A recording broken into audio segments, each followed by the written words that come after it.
You know, when God took the children of Israel to the promised land, there were giants there. The children of Israel, when they stood outside the promised land and the spies went in to look and check out the land, they came back saying, you know, there are giants that are about 9 feet tall. And they literally used the language and we said, we are like grasshoppers in their sight. These people are so huge, they will destroy us if we go in there, is what was the report of the 10 spies. And then Joshua and Caleb stood up and they said, their protection has been lifted.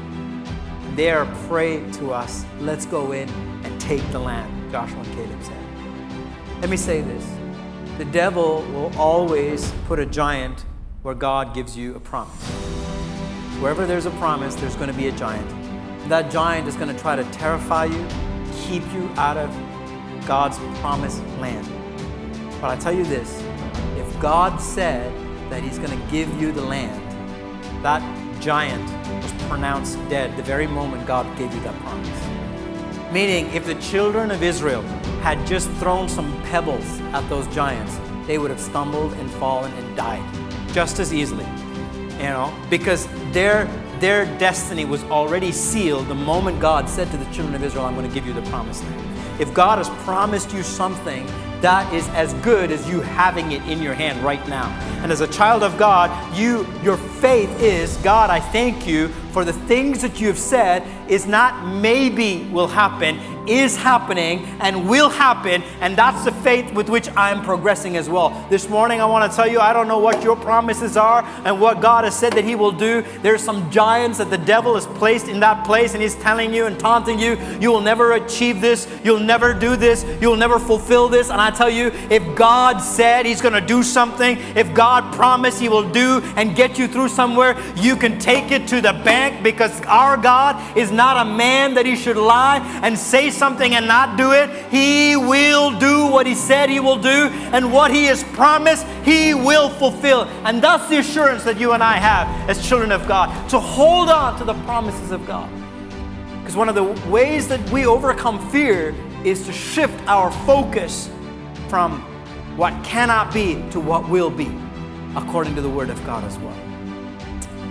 How cool is it to move in to a place where the giants have moved out? The beds are bigger, houses are bigger, cars are bigger, even the food plates are bigger. Come on, someone. The bigger the giant, the greater the blessing you're going to have when you overcome it. You know, the greater the obstacle that you're facing right now, the devil is taunting you, you say, come on, bring it on, because when I'm done with you, the blessings that are going to come into my life are going to be so awesome, so great, that I'm going to be glad that the giant was a big giant, because I want big shoes. I want big things. I'm expecting big things from my God, and the bigger you bring obstacles into my life, the bigger my breakthrough is going to be, the bigger my deliverance is going to be, the greater my testimony is going to be, to tell people of how God brought me through. When everyone said it was not going to happen, when God said it will happen, I stood on that promise. I tell you this year, God will do wonders for you. God will open doors where there are no doors, because we serve a miracle, wonder-working God who makes a way where there is no way. As a child of God, we have great promises, great assurances that we build our life upon. Not upon the lie the devil has spoken, but upon the truth that God has spoken of our life, because His word is eternal. It does not change. It does not vary. God is same yesterday, today, and forevermore. If He said it, He will do it. And you and I can hold on to His promises.